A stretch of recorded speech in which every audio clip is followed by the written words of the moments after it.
Let me just preference this by saying experts recommend that adults sleep between 7 and 9 hours a night. However, individual sleep needs can vary depending on factors such as age, lifestyle, and genetics.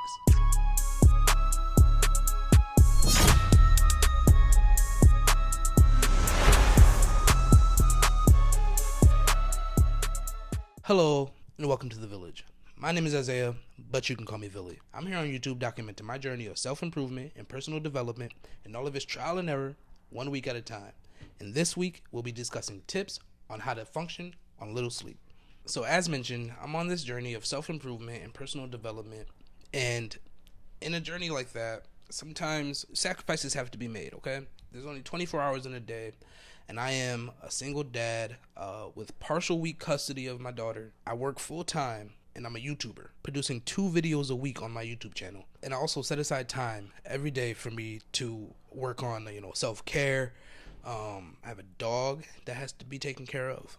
So my schedule is usually pretty packed, and I've found that I really can use every minute of the time that I'm awake to be productive for whatever it is that I'm setting out to do. So I've found that about 6 hours a night for me of sleep is just the right amount of rest that I need to carry me through my day, while also allowing me to wake up early enough to take care of myself, my responsibilities, my child, go to work on the channel, and just get all the things done in a day that I'm looking to get done. I know in the beginning of the video I mentioned that experts recommend that we as adults get about 7 to 9 hours, but as far as sacrifice, I'm choosing to sacrifice 1 or 2 of those hours to just allow myself that extra time. In the mornings is usually where I dedicate to self-care, meditating, journaling, hygiene, all that good stuff. So between 5.5 to 6 hours is usually my sweet spot of how much I'm sleeping a night. Now, this is an effort of going from employee to business owner in 2 years.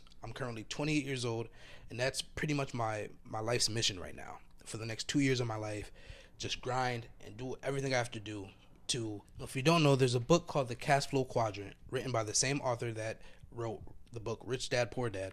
And in this book, he talks about 4 different sectors of cash flow.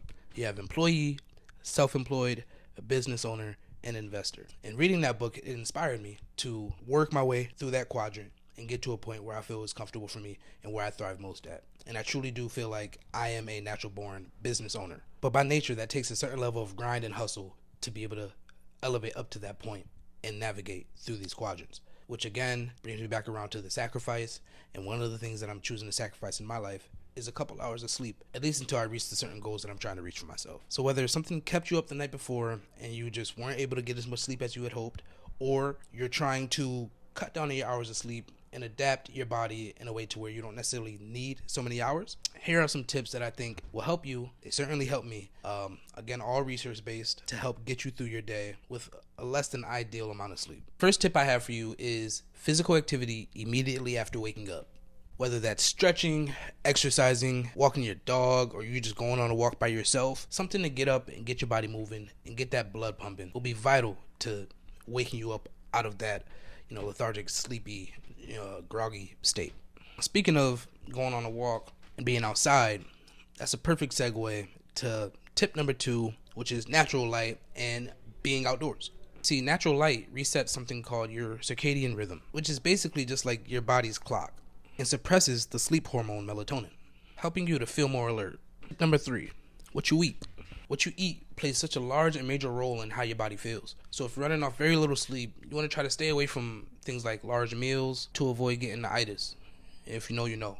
You want to eat things like fruits and vegetables and, healthy fats, proteins, complex carbs, like brown rice and lentils. These foods provide a great source of steady and sustainable energy for your day.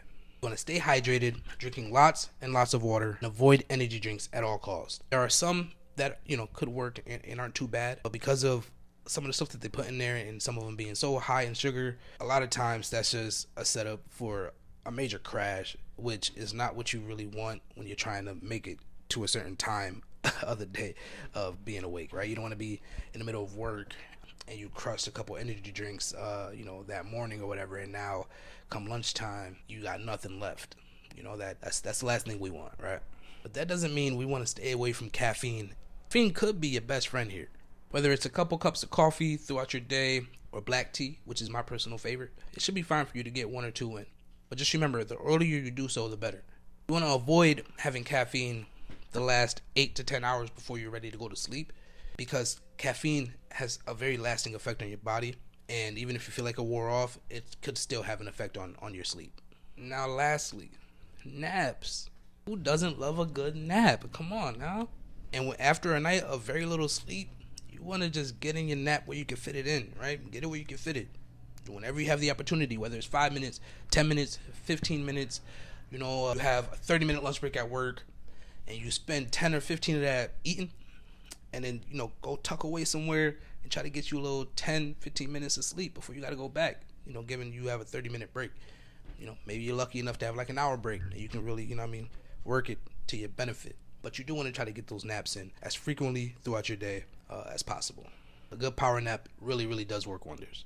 When it comes to napping, the more the merrier. The more you can get it in, the more you just kind of give yourself a little boost of energy throughout the day.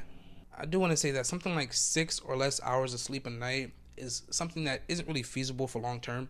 But grind is grind, all right? And sometimes you have to sacrifice.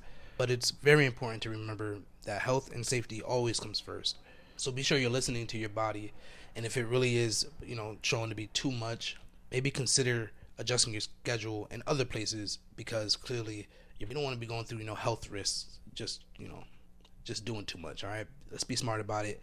But also, grind, we'll sleep when we dead, do what you got to do. Make sure your body can survive through the day at all costs. Following these tips that I gave you, you should have everything you need to get through whatever situation that you have to get through off of very minimal sleep. Well, there you have it. That is just some of my tips and tricks on how to function on little sleep. This time I'd like you to leave a comment telling me on average how much sleep y'all are getting throughout the night.